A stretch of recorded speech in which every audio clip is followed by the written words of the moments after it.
Hello hello नमस्कार आदाब। आप सभी का स्वागत है आपके बेहतरीन से यूट्यूब चैनल ठाकुर सर 11-12 पर। Thakur sir 11-12 Thakur sir academy यानी कि एसके ठाकुर की एक नई शुरुआत है। ठाकुर सर मैथ्स के नाम से बहुत पॉपुलर हैं, आप सबों के बीच में ढेर सारा प्यार हमें मिल रहा है। तो हमने इसी प्यार मोहब्बत को आगे बरकरार रखने के लिए हमने एक नई शुरुआत करा है, Thakur sir 11th-12th YouTube channel, जिसके अंदर में हम लोग डिस्कस कर रहे होंगे यूपी और बिहार के मैथ्स के सिलेबस, और उसके अंदर में हम हिंदी मीडियम और इंग्लिश मीडियम में दोनों मीडियम में आपको मैथमेटिक्स सिखा रहे होंगे। तो आज हम लोग मैथमेटिक्स सीखने से पहले जान लें कि हमें सिलेबस में क्या क्या पढ़ना है। इस वीडियो में हम डिस्कस कर रहे हैं आप सबों के सामने में बिहार बोर्ड के 12th मैथमेटिक्स का 12th मैथ्स का सिलेबस क्या है इंग्लिश मीडियम में। इंग्लिश मीडियम वाले बच्चों के लिए सिलेबस क्या है बिहार बोर्ड का, वो हम डिस्कस करने वाले हैं आज के सेशन में। और आज के सेशन में हम ये सीखेंगे कि भाई यूनिट वाइज मार्क्स डिस्ट्रीब्यूशन क्या है, पूरे सिलेबस को यूनिट वाइज कैसे बांटा गया है। चैप्टर वाइज एक्सप्लेनेशन हम आपको बताएंगे कि हर एक चैप्टर से कौन कौन सा टॉपिक आपको सिलेबस में पढ़ना है, एग्जाम का पैटर्न क्या होने वाला है, ये भी हम लोग आज डिस्कस करने वाले इस लेक्चर के अंदर में। और मैं आप सबों को बताते बताते चलूं कि मेरा एक प्यारा सा ऐप भी है, जिस ऐप पे आप ढेर सारा कोर्सेस वगैरह पढ़ सकते हैं, स्टडी कर सकते हैं। 11-12 का कोर्स है, IIT JEE मेंस का कोर्स है, और उसके बाद BSc MIC MGC courses UT का कोर्स अवेलेबल है। ये ऐप आपको प्ले स्टोर पे ठाकुर सर एकेडमी के नाम से मिलेगा। और हमारे जो ऐप है उसके अंदर लाइव कोर्सेस हैं, रिकॉर्डेड कोर्सेस अवेलेबल हैं, आप डेमो लेक्चर्स देख सकते हैं। और हर एक जितना भी कोर्सेज चलता है, हर एक स्टूडेंट इंडिविजुअली अपने एजुकेटर से, टीचर से बात कर सकते हैं। हाईली डिस्काउंट रहता है, हर एक कोर्सेज पर डिस्काउंट रहता है। जो भी कंटेंट आपको फ्री यूट्यूब पर पढ़ाया जा रहा है उस सबका PDF फ्री ऑफ कॉस्ट में आपको मिलेगा हमारे ऐप पे। आप हमारा ऐप डाउनलोड कर सकते हैं। किसी भी तरह की कठिनाई हो तो ये नंबर है आपके सामने डिस्प्ले पर दिया हुआ 9155545177, इस पे कॉल भी आप कर सकते हैं या व्हाट्सअप कर सकते हैं। ये जो हमारा ऐप है खासकर बिहार यूपी के बच्चों के लिए डेडिकेटेड है, मतलब बिहार यूपी के बोर्ड के जो बच्चे हैं उनके लिए खासकर ये हम यूट्यूब चैनल और ये हमारा ऐप डेडिकेटेड है। तो विलंब नहीं करते हुए हम शुरुआत करते हैं, सिलेबस के बारे में जानते हैं। सिलेबस के अंदर में हमें 6 यूनिट पढ़ना है टोटल। मैथ के अंदर में, मैथ जो हमारा सिलेबस है उसके अंदर में टोटल हमें 6 यूनिट पढ़ना। आप सभी को पता होगा कि मैथ 100 मार्क्स का होता है, और 100 मार्क्स का जो टोटल मैथ्स होता है इसको हमें 6 यूनिट में बांट के पढ़ना है। पहला यूनिट में पढ़ना हमें रिलेशन एंड फंक्शन, दूसरा यूनिट में पढ़ना हमें दूसरा यूनिट जिसके अंदर में हमें डिस्कस करना है अलजेब्रा के बारे में।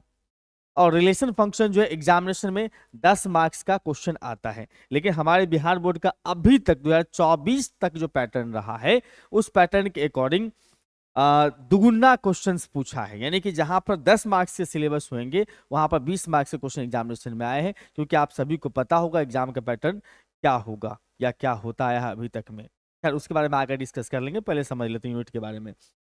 हम लोग यहाँ पर अलजेब्रा पढ़ेंगे। अलजेब्रा जो है वो 13 मार्क्स का हमारे सिलेबस में है। और कैलकुलस है अपना तीसरा यूनिट। कैलकुलस जो है हमें पढ़ना है, वो कैलकुलस कुल मिला के 40 मार्क्स का पढ़ना है। और चौथा यूनिट अपने पास में पढ़ना है जिसका नाम है वेक्टर एंड 3D, ये सिलेबस में 18 मार्क्स का है। और पांचवा यूनिट अपने पास में पढ़ना है लीनियर प्रोग्रामिंग। लीनियर प्रोग्रामिंग जो है आपको 9 नंबर का अपने सिलेबस में है। और आखिरी यूनिट है हमारे पास में जो कि प्रोबेबिलिटी है, यहां से 10 मार्क्स से क्वेश्चन एग्जामिनेशन में पूछे जाते हैं। तो कुल मिला के अपने सिलेबस को 6 यूनिट्स में बांटा है। 6 यूनिट के अंदर फिर डिफरेंट डिफरेंट चैप्टर्स हैं। 6 यूनिट में जो बांटा गया है, पहला रिलेशन फंक्शन 10 मार्क्स का वेटेज रहता है इसका, अलजेब्रा 13 मार्क्स का, कैलकुलस वो 40 मार्क्स का, वेक्टर एंड 3D वो अपने पास 18 मार्क का, लीनियर प्रोग्रामिंग शॉर्ट में LP के नाम से भी जाना जाता है ये 9 मार्क्स का, और प्रोबेबिलिटी जो है अपना 10 मार्क्स का। ये ऑल ओवर सिलेबस को 6 पार्ट में बांट दिया गया है। और यूनिट 1 के बारे में हम डिटेल से एक्सप्लेन करेंगे। यूनिट 1 जो है उसका नाम रखा गया स्पेशली रिलेशन एंड फंक्शन। क्या नाम रखा गया इसका सर? रिलेशंस एंड फंक्शंस नाम रखा गया है। इस रिलेशन फंक्शंस के अंदर में हम लोगों को सबसे पहला चैप्टर पढ़ना है। सबसे पहला चैप्टर रिलेशन फंक्शन ही है। सबसे पहला चैप्टर रिलेशन फंक्शन ही है। और उसके अंदर में हमें सीखना है सबसे पहले टाइप्स ऑफ रिलेशन है, दूसरा टॉपिक उसके अंदर में टाइप्स ऑफ फंक्शन है, तीसरा टॉपिक है कंपोजिशन ऑफ फंक्शन, चौथा टॉपिक है अपने पास में इन्वर्टिबल मैट्रिक्स और इन्वर्टिबल फंक्शन, और पांचवा टॉपिक अपने पास में बाइनरी ऑपरेशन है। ये कुल मिला के 5 टॉपिक पढ़ना है चैप्टर 1 के अंदर में। रिलेशन फंक्शन के टाइप्स यहाँ पढ़ना है। रिलेशन फंक्शन का इंट्रोडक्शन आपको 11th क्लास में ही सीखने को मिला होगा। हाँ, हो सकता है कुछ बच्चे 11th क्लास में रिलेशन फंक्शन नहीं पढ़े होंगे, तो पैनिक मत होइए, घबराइएगा मत। जब हम आपको पढ़ाना स्टार्ट करेंगे तो 11-12 का भी रिलेशन फंक्शन पढ़ा देंगे, ताकि आपके चेहरे पर स्माइल बना रहे। ये सारे टॉपिक्स यहाँ पर हमें चैप्टर 1 में पढ़ना है। बहुत सारे मार्केट में सीबीएसई ने अपने सिलेबस को रिड्यूस किया है, यूपी बोर्ड ने अपने सिलेबस को रिड्यूस किया है, लेकिन बिहार बोर्ड अभी तक कोई ऑफिशियल अनाउंसमेंट नहीं किया है कि हम अपने सिलेबस को रिड्यूस कर रहे हैं। इसीलिए हम सिलेबस को रिड्यूस नहीं समझेंगे, थ्रू आउट पूरा पढ़ाई करेंगे। और हमारे पास दूसरा चैप्टर है जिसका नाम है इनवर्स ट्रिगोनोमेट्रिक फंक्शन। ये चैप्टर 2 है। चैप्टर 2 के अंदर में हम लोग इनवर्स ट्रिगोनोमेट्रिक फंक्शन का डेफिनेशन सीखेंगे, इनवर्स ट्रिगोनोमेट्रिक फंक्शन का डोमेन क्या होता है, रेंज क्या होता है, प्रिंसिपल वैल्यू कैसे निकालते वो सीखना है। इसके प्रॉपर्टीज है, बेहतरीन प्रॉपर्टीज हैं, और इसका इंपॉर्टेंट फार्मूलाएं हैं। कुल मिला के इसके अंदर में 4 टॉपिक हमें पढ़ना है, definition, domain, range and principal value, उसके बाद प्रॉपर्टीज, और फिर इंपॉर्टेंट फार्मूलाएं। चैप्टर 1 और चैप्टर 2 दोनों मिलाकर के पहला यूनिट आपका कंप्लीट हो जाता है। उसके बाद बात करें हम लोग तीसरा यूनिट का। तीसरा यूनिट अपने पास में अलजेब्रा है। अलजेब्रा के अंदर में भी 2 चैप्टर रखा गया, चैप्टर नंबर 3 और 4। मैं चैप्टर के जो नंबर बता रहा हूँ वो एनसीईआरटी के अकॉर्डिंग, यानी कि आपके अपने सिलेबस बुक के अकॉर्डिंग बता रहा हूँ। जिसमें पहला यानी कि चैप्टर नंबर 3 है, अलजेब्रा का पहला, लेकिन एनसीईआरटी के हिसाब चैप्टर नंबर 3 है, जिसका नाम रखा है मैट्रिसेस। बहुत पॉपुलर है मैट्रिक्स वर्ड, तो मैट्रिक्स का ही प्लूरल होता है मैट्रिसेस। तो इसके अंदर में कुल मिला के हमें 7 टॉपिक पढ़ना है। मैट्रिक्स का डिफिनीशन सीखना है, हमें मैट्रिक्स का डिफिनीशन सीखना है, मैट्रिक्स का डिफिनीशन सीखना है। उसके बाद अगर बात किया जाए टाइप्स ऑफ मैट्रिक्स है, ऑपरेशंस ऑफ मैट्रिक्स है, मैट्रिक्स का जोड़ घटाव कैसे करते हैं वो सीखना है। ट्रांसपोज ऑफ मैट्रिक्स सीखना है, सिमेट्रिक मैट्रिक्स क्या होता है, स्क्यू सिमेट्रिक मैट्रिक्स क्या होता है, ये स्पेशल टाइप्स होता है मैट्रिसेस का, ये सीखना है। एलिमेंट्री ऑपरेशन या ट्रांसफॉर्मेशन मैट्रिक्स के ऊपर में, ऑन ए मैट्रिक्स, मैट्रिक्स का के ऊपर में एलिमेंट्री ट्रांसफॉर्मेशन कैसे करते हैं, और इन्वर्टिबल मैट्रिक्स। कुल मिलाकर इसके अंदर में ये 7 टॉपिक पढ़ना है। और अगला यानी कि चौथा चैप्टर अपना इसके अंदर में है डिटर्मिनांट। डिटर्मिनांट भी बहुत खूबसूरत चैप्टर है, बहुत इंपॉर्टेंट चैप्टर है, जिसके अंदर में हम बात करने वाले हैं सर डिफिनीशन ऑफ डिटर्मिनांट आने वाला है, ठीक।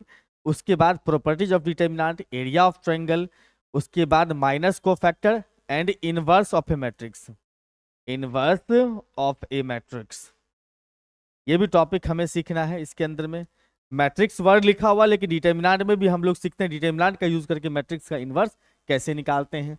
उसके बाद एप्लीकेशंस जो है डिटर्मिनांट और मैट्रिक्स का एप्लीकेशन क्या है, यूज क्या है, ये सीखेंगे। इसका यूज बेसिकली क्या आता है, solution of system of linear equation. बच्चा में आपने पढ़ा होगा रेखीय समीकरण, लीनियर इक्वेशन के सिस्टम, उसका सॉल्यूशन भी हम मैट्रिक्स डिटर्मिनांट के माध्यम से करना सीखते हैं। तो मैट्रिक्स डिटर्मिनांट के अंदर में कुल मिला के 5 टॉपिक है, वैसे इसके अंदर में 3 टॉपिक है, लेकिन हम मोटा मोटी कहे तो 5 है, ठीक है। आइए यूनिट 3 में। यूनिट 3 जो है सबसे बड़ा टॉपिक, बड़ा यूनिट माना जाता है पूरे 12th के सिलेबस में, कैलकुलस। नाम ही सुनता है जब लोग कैलकुलस, तो 12th वाले बच्चे जो हल्का फुल्का 12th के बारे में जान रहे होंगे, कैलकुलस सुन के ही मन में मार्क्स के हिसाब से तसल्ली हो जाता है, लेकिन पढ़ाई के हिसाब से कतई कहीं ना कहीं थोड़ा सा जो है तकलीफ रहता है। तो कैलकुलस, क्योंकि ये कैलकुलस बहुत लेंदी चैप्टर है, मतलब पूरा यूनिट बहुत लेंदी है। इसके अंदर में 5 चैप्टर पढ़ना है टोटल। टोटल कितना चैप्टर पढ़ना है, 5। 40 मार्क्स तो मिल रहे हैं, लेकिन चैप्टर भी तो 5 पढ़ना है। मतलब चैप्टर 5 पढ़ने के लिए आपको 11th क्लास का फंक्शन, थोड़ा सा ट्रिगोनोमेट्री, थोड़ा सा क्या अच्छा ट्रिगोनोमेट्री, 12th क्लास का इनवर्स चैप्टर, 11th क्लास का limit and derivative, 11th class का लिमिट एंड डेरिवेटिव, ये कुल मिलाकर के कहा जाए तो कुछ चैप्टर्स आपको पता होना चाहिए। जैसे कि मैंने कहा यहाँ पर 11th क्लास का जो चैप्टर्स होता है उसमें फंक्शन चैप्टर का थोड़ा बहुत कंसेप्ट की आवश्यकता है। उसके बाद बात करूँ तो ट्रिगोनोमेट्री की आवश्यकता पड़ती है। उसके बाद मैं बात करूँ यहाँ पर से तो कोऑर्डिनेट ज्योमेट्री की आवश्यकता पड़ती है, कोऑर्डिनेट। उसके बाद बात करूँ तो लिमिट की आवश्यकता पड़ती है। उसके बाद डेरिवेटिव की आवश्यकता पड़ती है। तो ये कुल मिला के 11th के वो टॉपिक्स हैं जो 12th में कैलकुलस पढ़ने के दौरान आवश्यकता पड़ेगी। उसके बाद अगर हम बात करेंगे इसमें तो 12th में जो है 12th के जो टॉपिक है इनवर्स ट्रिगोनोमेट्रिक फंक्शन, जो कि चैप्टर नंबर अपना 2 है, ये भी आपको आवश्यकता पड़ेगी। तो कुल मिला के ऐसे कैलकुलस बोल दिया सर, 40 मार्क्स बोल दिया, खुश मत हो जाना, मेहनत भी बहुत ज्यादा करवाएगा। 11th के मेन पोर्शन का ये यूज करता है, तो 11th वाले ये सारे पोर्शन आपके अच्छे होंगे, तभी जाके मजा आएगा पढ़ने में। ठीक, तो इसके अंदर में जो सबसे पहला चैप्टर है कैलकुलस के अंदर में, यानी एनसीईआरटी के हिसाब से 5वां चैप्टर है, उसमें पढ़ना हमें सर कंटिन्यूटी। क्या पढ़ना है sir? Continuity and differentiability. Continuity and differentiability, कोई फंक्शन कंटिन्यूअस कब होता है, कैसे होता है, डिफरेंशिएबल कैसे होता है, कब होता है, ये सीखना है। कंटिन्यूटी एंड डिफरेंशिएबिलिटी दो अलग अलग टॉपिक है। इसी के अंदर में हमें सीखना है डिफरेंशिएशन। इसी के अंदर में हमें डिफरेंशिएशन भी पढ़ना है।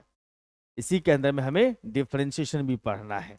तो डिफरेंशिएशन भी हमें पढ़ना है, यानी कि मेथड ऑफ डिफरेंशिएशन, डिफरेंशिएशन करने का तरीका क्या होता है वो सीखना है। वैसे ये टॉपिक 11th क्लास में ही आ जाता है, method of differentiation, first principle के माध्यम से डिफरेंशिएट करना, वो 12th में नहीं पढ़ना। मैंने बस इसको बता दिया कि डिफरेंशिएशन का मेथड आपको आना चाहिए। डेरिवेटिव ऑफ कंपोजिट फंक्शन, यहाँ से शुरुआत होता है 12th का differentiation. Derivative of implicit function, inverse trigonometric function का derivative, exponential and logarithmic functions का डेरिवेटिव सीखना है। उसके बाद बात करें तो लॉगरिथमिक डिफरेंशिएशन, लॉग का यूज करके डिफरेंशिएशन कैसे करते हैं वो निकालना सीखना है। किसी पैरामीट्रिक फॉर्म में अगर कोई फंक्शन हो तो उसका डेरिवेटिव कैसे निकालना है। उसका किसी एक फंक्शन का डेरिवेटिव दूसरे फंक्शन के रिस्पेक्ट में कैसे करते हैं ये सीखना है। सेकंड ऑर्डर डेरिवेटिव सीखना हमें, रॉस थ्योरम और मीन वैल्यू थ्योरम। कुल मिलाकर के सिर्फ चैप्टर 5 के अंदर में हमें सीखना है 13 टॉपिक। तो आगे अभी चैप्टर 6, 7, 8, 9 तो बाकी है। तो चैप्टर 5 के अंदर में 13 टॉपिक पढ़ना है, और ये बहुत ही ज्यादा समय कंज्यूम करता है। डिफरेंशिएशन कैलकुलस के अंदर में, इंटीग्रेशन, दोनों बहुत ही टाइम कंज्यूमिंग है अपने सिलेबस के अंदर में। तो कोई बात नहीं, हमारे पास टाइम भी अच्छा खासा रहता है पूरे 12th को पढ़ने के लिए। अप्रॉक्स 10 से 11 महीना होता है। अगर हम मार्च से भी पढ़ना स्टार्ट करते हैं तो जनवरी तक में हमारे पास में 10 महीना तो एग्जैक्टली होता ही होता है। आइए सर, एप्लीकेशन ऑफ डेरिवेटिव है, चैप्टर नंबर अपने पास में 6 है एनसीईआरटी का। इसके अंदर में सबसे पहला टॉपिक पढ़ना है हम लोग को, rate of change of quantity. किसी भी क्वांटिटी को बदलने का रेट कैसे हम डिसाइड करते हैं, वो कोई फंक्शन इंक्रीज डिक्रीज करता है कैसे, वो हम डिसाइड करते हैं दूसरे टॉपिक में। टेंजेंट एंड नॉर्मल तीसरा टॉपिक अपने पढ़ना है। ये थोड़ा बहुत आप 11th में भी ब्रीफ जानकारी ले चुके होंगे। अप्रोक्सीमेशन, मतलब किसी वैल्यू का, जैसे रूट अंडर आपने 3 निकाला तो आप लिखते हैं भैया 1.73, ये अप्रॉक्स वैल्यू है। ये आप निकालना बचपन में सीखे थे वो डिवीजन मेथड से, लेकिन यहाँ पर हम लोग सीखते हैं कैलकुलस के मेथड से कैसे अप्रॉक्स वैल्यू निकालते हैं किसी फंक्शन, किसी भी तरह की चीजों के अप्रॉक्स वैल्यू निकाल सकते हैं, या तो फंक्शन का, या रूट वगैरह का, या पावर का, किसी भी तरह का। और मैक्सिमा मिनिमा इसमें लास्ट टॉपिक है। और ये पूरे के पूरे सिलेबस में कहा है तो वैसे सारे टॉपिक इंपॉर्टेंट है, लेकिन पूरे सिलेबस में अगर जो सबसे ज्यादा महत्वपूर्ण टॉपिक रहता है वो अपना होता है tangent normal and maxima minima, Bihar board के अकॉर्डिंग। आगे बात करते हैं हम लोग इंटीग्रल, चैप्टर नंबर 7 है अपने सिलेबस के अंदर में, अपने एनसीईआरटी के हिसाब से चैप्टर नंबर 7 है। सबसे पहले इसका डिफिनेशन पढ़ना, integration as inverse process of differentiation. Integration differentiation का इनवर्स प्रोसेस होता है, ये डिफिनेशन एक तरह से कहा जाए तो। मेथड ऑफ इंटीग्रेशन पढ़ना है, मतलब ये डिफिनेशन हो गया अपने पास में, ये इंटीग्रेशन करने का तरीका क्या होता है वो सीखना है। Integrals of some particular function, कुछ स्पेशल टाइप के इंटीग्रल सब का भी इसका इंटीग्रेशन निकालना सीखना है। Integration by partial fraction, factor में अगर फ्रैक्शन दिया हो तो उसको फैक्टर बना के कैसे ब्रेक करते हैं इंटीग्रेशन का, वो पार्ट सीखना है यहाँ पर। इसमें u इंटू भी लगाते हैं, इंटीग्रेशन बाय पार्ट्स में ये सीखते हैं कि u इंटू भी कैसे लगाया जाता है। उसके बाद अपने पास में डिफिनिट इंटीग्रल, डिफिनिट इंटीग्रल के अंदर में फंडामेंटल थ्योरम ऑफ कैलकुलस, ये विदाउट प्रूफ पढ़ना है, ये याद रहे, ये विदाउट हमको प्रूफ पढ़ना है, इसमें प्रूफ नहीं होता है इसका करना, प्रूफ करने के लिए आपको हायर क्लास में पढ़ना होगा, ठीक है। Definite integral using limit of sum, limit of sum, unit नहीं लिमिट, लिमिट ऑफ सम्स है। सम्स, लिमिट ऑफ सम्स का यूज करके डेफिनेट इंटीग्रल कैसे निकालते हैं। वैसे इस टॉपिक से ज़्यादा क्वेश्चन आते नहीं है, इसका कुछ खास महत्व नहीं है, लेकिन समय थोड़ा सा अच्छा खासा लेता है, बच्चों वाली बात है। तभी कुछ सालों से पूछना बंद कर रखा है और सीबीएसई और यूपी बोर्ड ने तो इसको हटा ही दिया है। Evaluation of definite integral by substitution, substitution जो है मेथड ऑफ इंटीग्रेशन का एक पार्ट है, उसमें हम डेफिनेट इंटीग्रल कैसे लगाते हैं वो सीखना है। और प्रॉपर्टीज ऑफ डेफिनेट इंटीग्रल ये सीखना है। ये काफी महत्वपूर्ण चैप्टर होता है इंटीग्रल में। वैसे इंटीग्रेशन के अंदर में सारे चैप्टर महत्वपूर्ण है, चैप्टर टॉपिक सारे टॉपिक इंटीग्रेशन के अंदर महत्वपूर्ण है, लेकिन ये 10वां टॉपिक जो है वो कुछ ज्यादा ही महत्वपूर्ण है। आते हैं अपने लोग चैप्टर नंबर 8। चैप्टर नंबर 8 में हमें सीखना एप्लीकेशन ऑफ इंटीग्रल। इंटीग्रेशन जो आपने पढ़ा उसका क्या यूज है, कहाँ पर इसका इस्तेमाल होता है हमारे लाइफ में, या कहाँ हम इसका यूज कर सकते हैं, वो चीज सीखना है। और कहाँ कहाँ यूज होता है सर, एरिया निकालने के केस में होता है, या तो सिंपल कर्व के बारे में हो या बिटवीन टू कर्व के बारे में। बस छोटा सा चैप्टर ही है, सबसे छोटा चैप्टर में अगर पूरे 12th में गिनती होता है तो चैप्टर नंबर 2 और चैप्टर नंबर 8 और चैप्टर नंबर 12, ये 3 चैप्टर जो है काफी छोटा है सिलेबस के अंदर। चैप्टर नंबर 9 सबसे इंपॉर्टेंट चैप्टर होता है इंटीग्रेशन के बाद। सबसे ज्यादा इंपॉर्टेंट तो आपका डिफरेंशिएशन है, उसके बाद इंटीग्रेशन है, उसके बाद डिफरेंशियल इक्वेशन बहुत इंपॉर्टेंट रोल प्ले करता है। और इसमें हमें सीखना है, पहले डिफिनीशन वगैरह सब सीख ही लेना है, डिफिनीशन भी हो इसके अंदर में हमें सीखना है। भाई पहला टॉपिक तो यही होगा, डिफिनीशन क्या है इसका, डिफिनीशन डेफिनेशन क्या है सो सीखना है। उसके बाद अपन बात करेंगे यहाँ पर से उसके बाद बात करें general and particular solution of definite integral, sorry general and particular solution of differential equation, ये सीखना है हमें। समझ लो बात। तो देखो कुछ चीजें आपको इसमें जो है ये पढ़ने के दौरान आपको आवश्यकता पड़ सकती है, ये पढ़ने के दौरान आपको आवश्यकता पड़ सकती है। इंटीग्रल कैलकुलस, डिफरेंशियल कैलकुलस की आवश्यकता पड़ सकती है, इसको पढ़ने के दौरान आपको डिफरेंशियल कैलकुलस की आवश्यकता पड़ सकती है। खैर वो जब पढ़ाई स्टार्ट करेंगे तब जाके सीखेंगे। डिफरेंशियल कैलकुलस इंटीग्रल कैलकुलस का कॉम्बो है ये चैप्टर, जो डिफरेंशियल इक्वेशन है ये 11 इसमें अपना डिफरेंशिएशन और इंटीग्रेशन जो चैप्टर 2 आपने देखा महत्वपूर्ण, उसका कॉम्बो है, इसमें दोनों चीजें यूज होती है। ठीक, इस चैप्टर का कंसेप्ट और उस डिफरेंशिएशन इंटीग्रेशन का application use. General and particular solution पढ़ना है डिफरेंशियल इक्वेशन का, डिफरेंशियल इक्वेशन का फॉर्मेशन कैसे होता है वो सीखना है। Method of solving first order differential equation, जो फर्स्ट ऑर्डर होता है उसका सॉल्व करने का मेथड क्या होता है। उसके बाद फर्स्ट डिग्री डिफरेंशियल इक्वेशन सीखना है हमें, मतलब इसी के अंदर में मेथड ऑफ सॉल्विंग के अंदर में ही ये टॉपिक है अपना, जिसमें समझ सीखना हमें यहाँ पर से कहा जाए तो separation of variable method, homogeneous differential equation और लीनियर डिफरेंशियल इक्वेशन। कुल मिलाकर इसके अंदर में 4 टॉपिक है, वैसे 6 एक्सरसाइज है, लेकिन इसमें 3 शामिल हो गए, 1 2 3 3 इसमें शामिल हो चुका है, तो 3 ऊपर 3 नीचे 6। आइए सर यूनिट नंबर 4 में आते हैं। यूनिट नंबर 4 के अंदर में हमें सीखना है सर वेक्टर और 3D। दो अलग अलग चैप्टर सुनने में भी लग रहा है ये 2 अलग अलग चैप्टर ही है, मतलब ये दोनों चैप्टर को मिला के एक नाम रख दिया यूनिट 4।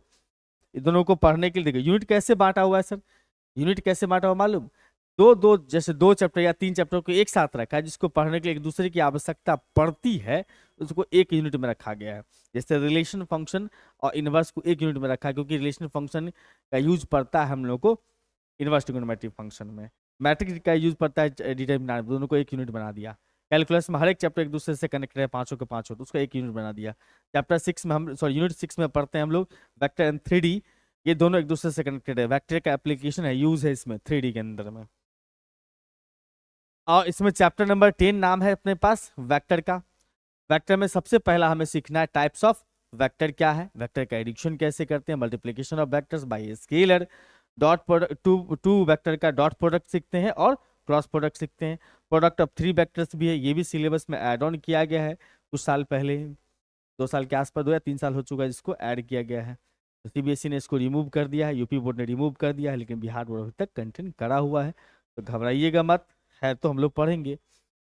चैप्टर 3 में पढ़ना है हमेशा direction cosine, sorry chapter number 11 में 3D के अंदर में हमें पढ़ना है direction cosine, direction ratio, equation of a line in a space, angle between 2 lines, shortest distance between 2 lines, उसके बाद plane, coplanarity of two lines, angle between two planes, distance of points from a point, angle between line and plane.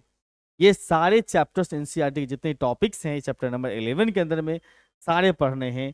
UP board और CBSE ने क्या किया है भाई, इसका 5वां टॉपिक से नीचे सभी को रिमूव कर दिया सिलेबस से। बस बिहार बोर्ड में है। मैं अभी ये बात पुष्टि नहीं करूंगा कि भाई बिहार बोर्ड ने भी हटा दिया, ऐसा पुष्टि नहीं करूंगा, क्योंकि अभी तक कोई ऑफिशियल अनाउंसमेंट नहीं है। ऑफलाइन मार्केट वगैरह में आपको सुनने को मिल चुका होगा कि इससे हट गया है, तो अभी बिल्कुल ट्रस्ट मत कीजिएगा। जब अनाउंस होगा तब हम लोग वहां से रिमूव करके चीजों को सीखना शुरू करेंगे। यूनिट 5 अपने पास में है सर, जिसका नाम है लीनियर प्रोग्रामिंग, जिसको हम लोग शॉर्ट में एलपी बोलते हैं। एलपी बड़ी पॉपुलर है। यूनिट 5 जो है उसमें एक ही चैप्टर खुद लीनियर प्रोग्रामिंग ही है, एलपी। ये खुद एक अपना यूनिट बना के रखा हुआ है, इसको बाकी चैप्टर से कोई लेना देना नहीं है। हाँ, 11th में एक छोटा सा चैप्टर है लीनियर इनइक्वालिटी। 11th क्लास में एक चैप्टर है अपने पास में लीनियर इनइक्वालिटी। लीनियर इनइक्वालिटी, तो लीनियर इनइक्वालिटी जो है उसका थोड़ा सा इसमें जरूरत पड़ता है। तो खैर कोई पैनिक होने की आवश्यकता नहीं, जब मैं सिखाऊंगा तो आपको पूरा सिखाते चलूंगा। उसके बाद बात करते हैं हम लोग सर चैप्टर नंबर, इसी चैप्टर यूनिट 5 के अंदर में चैप्टर नंबर 12 लीनियर प्रोग्रामिंग के अंदर में क्या पढ़ना है। तो लीनियर प्रोग्रामिंग प्रॉब्लम्स जो है एंड इसका मैथमेटिकल फॉर्मुलेशन, मतलब लीनियर प्रोग्रामिंग प्रॉब्लम्स जो पढ़ना है उसको मैथमेटिकली हम कैसे लिख सकते हैं वो सीखना है। Different types of linear programming, linear programming का टाइप्स क्या है। टाइप्स में बहुत सारा होता है, डाइस पर प्रॉब्लम होता है, ट्रेवलिंग पर प्रॉब्लम्स होता है, और बहुत सारे प्रॉब्लम्स होते हैं, तो वो सीखना है इसके अंदर में। Application of linear programming, application का मतलब हुआ सर वर्ड प्रॉब्लम में इसका यूज होता है। वर्ड प्रॉब्लम जब हम सॉल्व करते हैं तो उसके अंदर में हमें लीनियर प्रोग्रामिंग प्रॉब्लम्स को पढ़ना है। उसके बाद यूनिट नंबर 6 में आते हैं। यूनिट नंबर 6 के अंदर में प्रोबेबिलिटी पढ़ना है। ये बेचारा अकेला चैप्टर है 10 मार्क्स का। इसके अंदर में क्या सब पढ़ना है सर, इसके अंदर में कुल मिलाकर के 6 टॉपिक पढ़ना है। सबसे पहला अपने पास में कंडीशनल प्रोबेबिलिटी है। उसके बाद सर मल्टीप्लिकेशन थ्योरम है, इंडिपेंडेंट इवेंट्स है, बेस थ्योरम है, random variable and probability distribution है, Bernoulli trials and binomial theorem है। लेकिन इसको पढ़ने के लिए आपको 11th क्लास का प्रोबेबिलिटी का ज्ञान होना बहुत जरूरी है। प्रोबेबिलिटी का ज्ञान होना बहुत जरूरी है। खैर कोई बात नहीं, मैं हूं आपके साथ, आप टेंशन मत लीजिए, पैनिक मत होइए। 11th के जो भी टॉपिक आपको 12th में काम आएंगे वो सब हम करवाते चलेंगे आपके इस प्यारे से यूट्यूब चैनल पे। तो आप सभी चैनल को सब्सक्राइब जरूर कर लीजिएगा। अगर आपके कोई करीबी मित्र हो तो उनको शेयर भी कर दीजिएगा। अब देखते हैं भाई एग्जाम का पैटर्न अभी तक क्या रहा है, 2024 में तक में क्या रहा है एग्जामिनेशन का पैटर्न, ये जानते हैं। क्वेश्चन 3 टाइप के पूछते हैं। क्वेश्चन 3 टाइप का होता है। सेक्शन वैसे 2 ही होता है, सेक्शन तो 2 ही होता है, लेकिन क्वेश्चन का टाइप 3 टाइप का होता है, जिसमें हमें objective question, short answer type और long answer type. Objective question 1 marks वाले होते, short answer type question 2 marks वाले होते, और long answer type question 5 marks वाले होते। ठीक है। टोटल एग्जामिनेशन में आपको 100 क्वेश्चन पूछे जाते हैं। टोटल एग्जामिनेशन में आपको 100 क्वेश्चन पूछे जाते हैं, जिसमें से सिर्फ हमें क्या करना है, 50 का आंसर करना है। वो भी 50 आपकी अपनी चॉइस है कि कौन सा 50 बनाना चाहते हैं। जो आपको अच्छा लग रहा है, जो जल्दी बन जाता है, उस 50 क्वेश्चन को आपको अटेम्प्ट करना है। उसके बाद हर एक क्वेश्चन के 1 मार्क्स मिलने की वजह से ऑब्जेक्टिव हो जाता है आपका 50 मार्क्स का। और शॉर्ट आंसर टाइप यानी 2 मार्क्स वाले क्वेश्चन आपको एग्जामिनेशन में पूछे जाएंगे 30। उस 30 में से कोई भी आपको 15 आंसर करना है, कोई भी आपको 15 आंसर करना है। हर एक के मिलेंगे 2 मार्क्स, यानी कि 15 दूना 30, यानी कि आपके शॉर्ट आंसर टाइप क्वेश्चन से मिलेंगे आपको 30 मार्क्स। और लॉन्ग आंसर टाइप क्वेश्चन में 8 क्वेश्चन पूछे जाएंगे। आपको कोई भी 4 आंसर कर देना है, जो भी आपको समझ आता है, यानी जो भी आपसे इजीली बन जाए और जल्दी बन जाए उसको बना लेना है। हर एक के मिलेंगे 5, यानी कुल मिला के 20 मार्क्स। टोटल मिलाकर के 100 नंबर होता है। एग्जामिनेशन में ये बहुत बड़ा फायदा है कि आपको टोटल 100 मार्क्स का एग्जामिनेशन मैथ का होता है, लेकिन ये पूछा जाता है कितना, 200 मार्क्स का।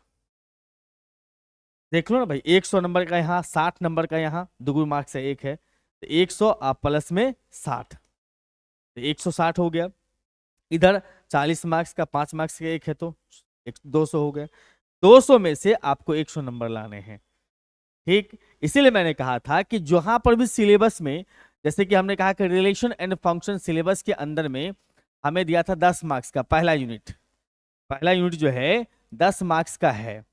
लेकिन अगर एग्जाम के पर्पज से देखा जाए, एग्जाम के पॉइंट ऑफ व्यू से देखिएगा तो 10 दूना 20, क्योंकि दोगुना करना है, 20 मार्क्स के क्वेश्चन आपके एग्जामिनेशन में आ सकते हैं।